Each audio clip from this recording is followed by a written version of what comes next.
Before we get started with today's Local Government News Roundup, some news from the VLGA. Registrations are now open for Fast Track 2026, the VLGA's national one-day annual conference focused on incivility and its threat to local democracy.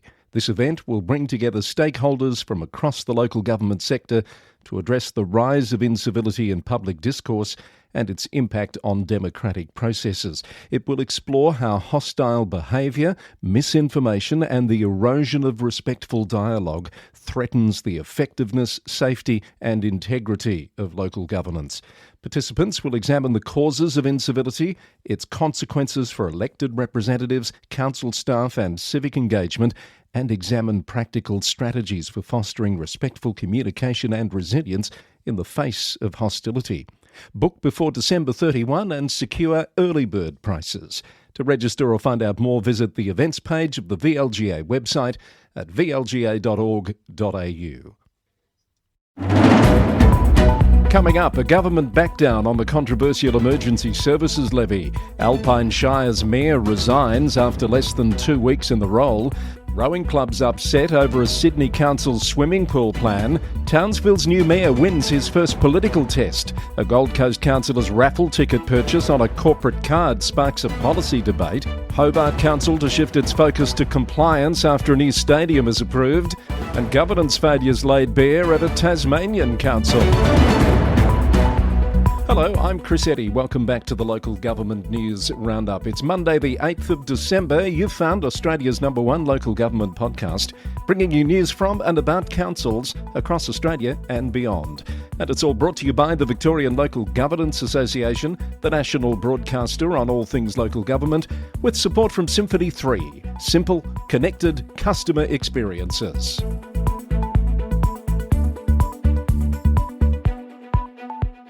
The Victorian Government has backed down on its controversial tax increases as part of the Emergency Services Volunteers Fund. Property owners faced steep rises, with some farmers looking at tens of thousands of dollars in extra charges. But the government will now delay increases for investment properties until July 2027, after the next state election, and it will freeze rates for farmers for 2 more years. Treasurer Jacqueline Symes said the delay will give authorities time to get their processes right. Councils have consistently advocated strongly about the impact of the levy, particularly on primary producers. Greater Shepparton City Council was one of the first to respond to the news on Friday. It welcomed the decision, saying it would provide crucial relief to farmers and growers facing ongoing challenges. Mayor Shane Sarley said, although this is a win and a significant reprieve for many, we will continue the discussions and our ongoing advocacy. Rural Councils Victoria hailed the announcement as a victory for its sustained advocacy. While it welcomed the further delay, it said more changes are needed and that it will keep fighting the levy until it's dead and buried. The Mayor of Alpine Shire Council has resigned the position after less than 2 weeks in the role. Gareth Graham stepped down from the position on Friday and will remain as a councillor. Deputy Mayor Councillor Sarah Nicholas has assumed the responsibilities of Mayor until the council elects a new Mayor. No further information has been provided as to the reason for Councillor Graham's decision. CEO Will Jeremy said more details would be forthcoming regarding a mayoral election this week. The state government has applied an interim erosion management overlay to high-risk landslip areas across Yarra Ranges Shire. The move comes as Amendment C225, which proposes updated landslip mapping based on modern technology, undergoes independent review. Current mapping dates back to the 1990s using aerial photography from the 1960s. The interim overlay will remain in place until October 2027 or until the amendment is finalised, ensuring developments in at-risk areas can proceed safely. A controversial proposal to build more than 1,000 homes on the Cranbourne Golf Course will now be decided by Casey councillors in February. The Star reported that councillors have called in the planning application for 750 Glasscocks Road under land use planning protocols introduced after the IBAC Operation Sandon inquiry. The application has received more than 50 formal objections. Casey Mayor Stephen Cooman says councillors believe the proposal is of significant interest due to its potential impact on local amenity, infrastructure and employment. It will be the first major planning application to be decided by Casey's newly elected councillors under the new protocols. Hume City Council will explore ways to reduce growing rate arrears across the municipality, which have risen to $45.75 million. Councillor Kate Hamley put forward a motion at the council's November meeting asking rates hardship be addressed and that its financial hardship policy be reviewed. Agreed actions include exploring incentives for payment plans and directly engaging with affected ratepayers to understand why they haven't paid. At tonight's meeting, the council will consider formalising feedback on draft ministerial guidelines on the payment of rates and charges. The City of Port Phillip has welcomed news that it will receive $1.5 million per year to support active and sustainable transport initiatives. The funding comes from the Victorian Government's commitment to reinvest congestion levy revenue into affected communities. Port Phillip's share is part of a $15 million annual investment secured through recent amendments to state taxation legislation. Corangamite Shire Council has announced new lower speed limits for 3 suburban roads to improve community safety. Bowen Street in Camperdown has dropped from 60 to 50 kilometres per hour, complementing new pedestrian outstands and traffic calming measures. Bain Street in Terang has been reduced to 50 kilometres per hour following resident concerns about heavy truck traffic. And Park Lane in Camperdown has been cut from 80 to 60 kilometres per hour due to increased pedestrian and cycling activity along a new concrete path. All changes required approval from the Department of Transport following traffic assessments and community consultation. And Moira Shire Council has unveiled a plan to increase urban tree canopy coverage by 15% over the next decade. The council will plant 2,400 additional trees on public land, expanding on the existing 16,000 registered trees. The council says appropriate consultation will be undertaken and there'll be opportunities for community input in landscape planning and tree species selection. Victorian Council News in brief. The VEC has declared the result of a countback to fill a vacant position on Benalla Rural City Council. Vincent Michael Brannigan will take the place of Nathan Tolliday, who resigned recently for work reasons. Bass Coast Shire Council has secured $1.7 million in federal funding to rebuild the Stewart Road Bridge in Curnow.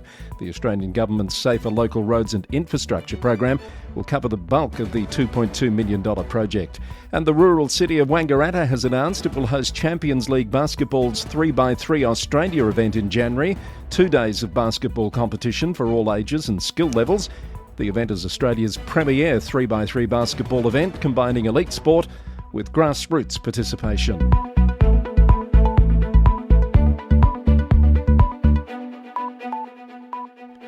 This is the Local Government News Roundup, and just ahead of our New South Wales report, I want to remind you that the Global Civility Summit is back again in 2026, bringing together an extraordinary panel of civic leaders, individuals who lead with civility on the front lines. A powerful mix of thinkers like Mark Kingwell, Canada's philosopher of civility, Donna Hicks, a Harvard expert on dignity, and Kim Scott, author of the New York Times best-selling books Radical Candor and Radical Respect. Just a few of the many experts who will be part of this summit. They'll offer proven strategies, powerful insights, and practical tools to renew civic culture. And if you participate live next April, you'll be guided through an interactive process that generates your own personalised roadmap to renewing civic culture. You'll get a civility toolkit, a civic intervention worksheet, a chance to win a signed copy of Diane's upcoming book, Lead with Civility, 30-day access to all the recordings, and a certificate of completion to mark your commitment.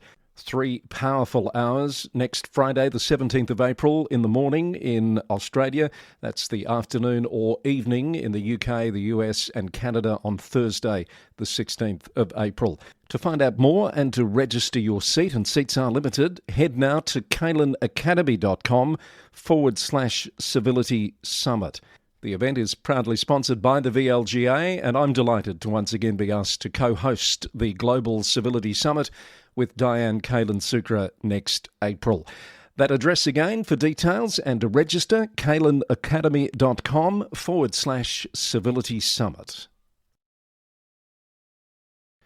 In news from New South Wales now, Muswellbrook Shire Council has launched consultation on a special rate variation targeting only mining land to secure the region's financial future. The proposed 29% increase would raise an additional $6 million annually to protect essential services as local mines approach closure. Residential rates will rise by 3.1%, the lowest in the Hunter region. Mining rate revenue is expected to drop by 25% over the next decade due to mine closures, slashing $5 million from the council's annual income.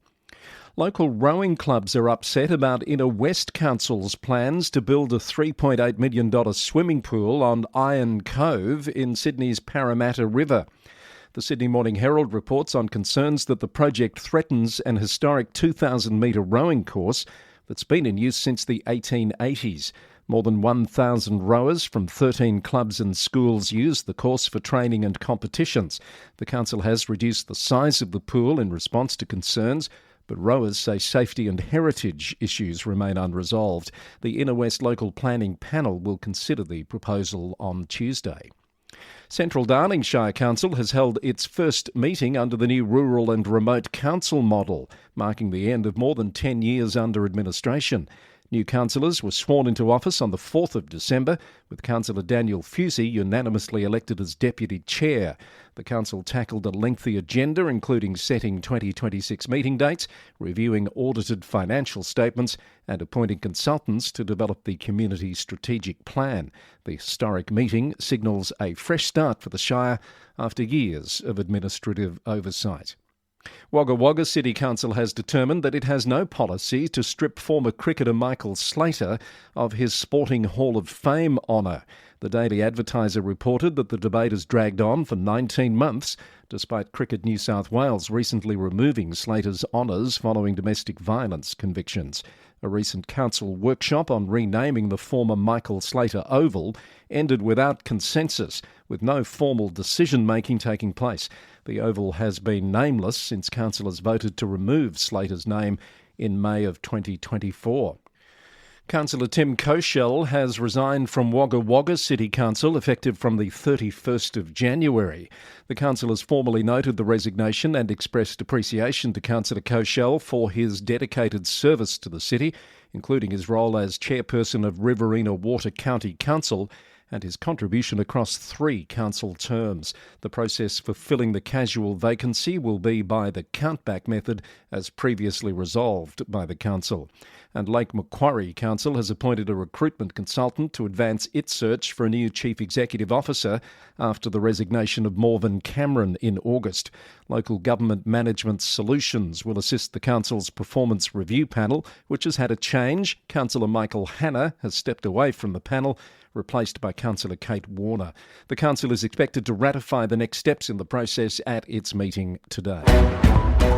Briefly, in other New South Wales Council news, Cabonne Council has adopted a new generative AI strategic policy that enables staff to explore AI productivity tools while maintaining human oversight and protecting community data. The policy explicitly prohibits the use of AI to make decisions on behalf of council.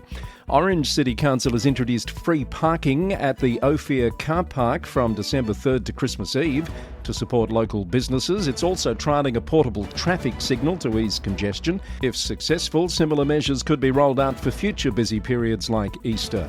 And Lismore City Council has unveiled its community upcycled Christmas tree, marking a decade of staff building large-scale festive displays from recycled materials. This year's tree features more than 150 upcycled curbside bin lids, wrapped in fairy lights and decorated with recycled toys. Let's head to Queensland now, and Townsville's new Mayor Nick Demetto has won council approval for 3 advisor positions, despite some lingering concerns following the previous mayor's conduct. Councillor Andrew Robinson warned that he wouldn't place blind trust in the new mayor, but ultimately supported the motion, according to the Townsville Bulletin. The advisors will focus on legal and media, policy development and business development. Only Councillor Anne-Marie Graney voted against the motion, saying she'd support 2 advisors instead of 3. Former Mayor Troy Thompson had his bid for 3 advisors rejected in 2024 after councillors said they didn't trust his judgment. Redland City Council will vote this week on whether to support LGAQ opposition to a proposed state law. The bill would automatically remove councillors from office if they nominate for Queensland Parliament.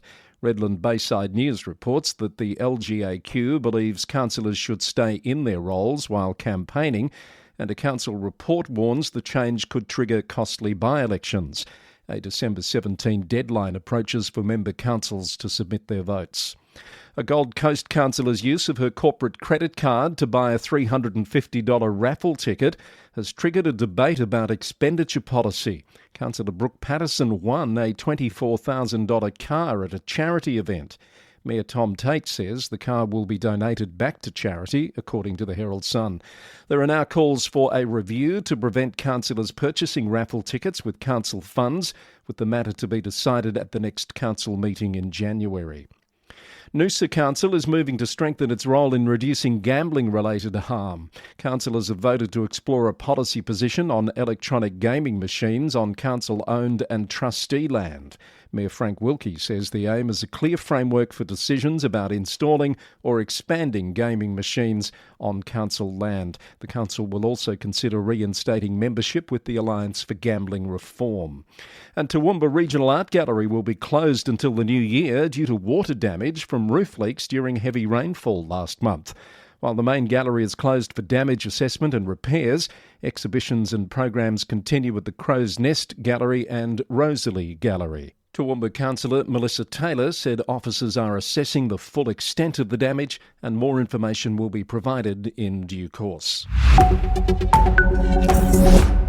Let's now round up some news from Tasmania, South Australia, Western Australia and the NT. In Tassie, Hobart's acting Lord Mayor says the council must respect Parliament's decision to approve the $1.13 billion Macquarie Point AFL Stadium, according to Pulse Tasmania. The council had formally opposed the project, citing heritage, environmental and planning concerns. Acting Lord Mayor Zelinda Sherlock said the council's focus will now shift to compliance and enforcement of planning conditions. The 23,000-seat roofed venue will become home to the Tasmania Devils AFL team, with completion scheduled for 2029. And Kingborough Council has released independent reviews into 2 major infrastructure projects that ran months over schedule. The Summerlees Road underpass and the Kingston bus interchange both suffered significant delays due to governance failures and the ignoring of expert advice. The bus interchange sat finished but unusable for nearly 18 months because the design didn't account for proper bus turning radius. The road closure blew out from 8 weeks to 20 due to utility issues and environmental surveys done reactively. Mayor Paula Wright said the council has already begun implementing 11 recommendations to strengthen future project delivery, according to Pulse Tasmania. In South Australia, the Local Government Association is calling for nominations from regional CEOs to join its advisory group. A vacancy has opened following the resignation of Bridget Mather from Coorong District Council. The successful candidate will attend at least 4 meetings annually starting February 1st. It's a voluntary position with no payment offered. Applications close on the 9th of January. And the South Australian Premier and Cabinet Ministers will be in Adelaide Hills for a community cabinet meeting tomorrow, December 9. The council has encouraged community members to register to attend and ask questions at the forum, which follows a community barbecue at 4:30 p.m. Western Australia is establishing a panel of monitors to support local governments and prevent dysfunction from January. The local government inspector will appoint monitors to work with councils facing performance issues or compliance challenges. Monitors will observe meetings, review practices and help resolve issues collaboratively, but they won't act as investigators. Ideal candidates need expertise in governance, finance, conflict resolution or stakeholder engagement. Applications close at 4 p.m. on Wednesday, December 17.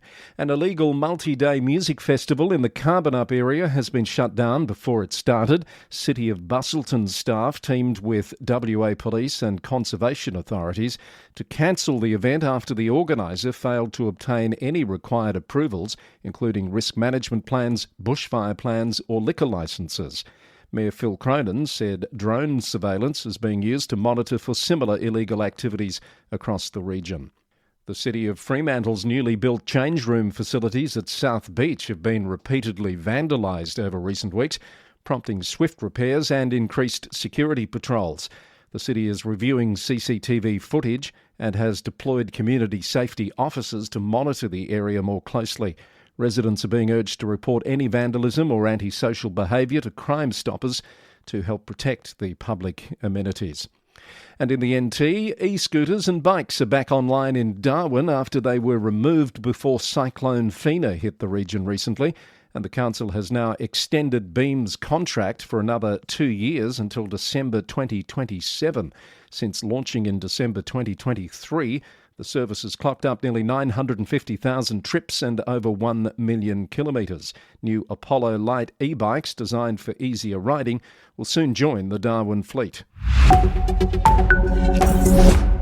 Now our trip around the world of local government heads overseas to the UK, where Reform UK has revoked the membership of Ian Cooper, the leader of Staffordshire County Council, following allegations of racist online abuse. The Guardian reported that Cooper allegedly called London Mayor Sadiq Khan a narcissistic Pakistani and said Justice Secretary David Lammy should not be allowed in Parliament as a first-generation migrant. The party said Cooper failed to declare social media accounts during candidate vetting. Cambridge City Council has admitted making an error after claiming it removed underused public bins in the historic city, according to a report from BBC News. The council now says no underused bins have been removed, contradicting its August statement about a trial to ensure that bins were in the right place. The authority also made a second mistake in a Freedom of Information response, incorrectly stating that zero waste was recycled from city centre bins. It's apologised for the errors and says it's working to improve internal checks.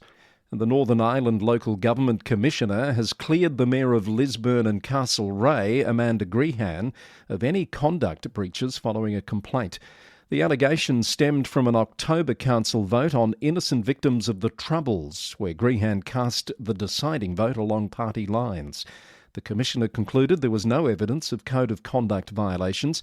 Some councillors have condemned the complaint as politically motivated and vexatious. In the US, the mayor of Bogalusa in Louisiana, Tyron Truong, has pleaded not guilty to charges of malfeasance, public intimidation and theft, according to WSU News. The 26-year-old mayor was indicted following his January arrest in connection with a drug and prostitution investigation. State police linked the operation to dangerous controlled substances, including opioids and MDMA. 6 others were arrested in the investigation, which began when authorities learned of a drug trafficking organisation in Bogalusa. Mr. Truong's next court hearing is scheduled for January 14. New York City Council announced on Friday that it had overridden mayoral vetoes on 4 bills. One measure caps rent contributions for voucher holders at 30% of monthly income, blocking proposed increases to 40%. 2 bills require large employers to report pay data and mandate annual pay equity studies to address gender and racial disparities. The council also passed legislation requiring quarterly payments to non-profits with city contracts to address chronic late payment issues. And in Canada, Edmonton City councillors have locked in a 6.9% property tax increase for 2026, higher than the originally planned 6.4%. The rate jumped after the council approved $11 million for the city's tourism body, Explore Edmonton. CTV News reported that the average homeowner will pay an extra $245 in taxes next year. And the City of Vancouver has laid off approximately 30 non-unionised staff members following a decision to freeze property taxes. The cuts are part of Mayor Ken Sims' Zero Means Zero initiative to find $120 million in savings. City leadership is reviewing structures and staffing, with additional changes expected in early 2026. You've been listening to the Local Government News Roundup, edition number 526, recorded on the morning of Monday, the 8th of December 2025. If you have comments or feedback, you can send us an email at lgweeklynews@gmail.com. Find out more about this episode, including story links, at lgnewsroundup.com. And keep an eye on that site for more breaking news between episodes. The podcast is brought to you by the Victorian Local Governance Association, the national broadcaster on all things local government, with support from Symphony 3, simple, connected customer experiences. We record in the city of Greater Geelong, Victoria, on the land of the Wadawurrung people of the Kulin Nation. I'll be back with more news on Wednesday. Until then, thanks for listening, and bye for now.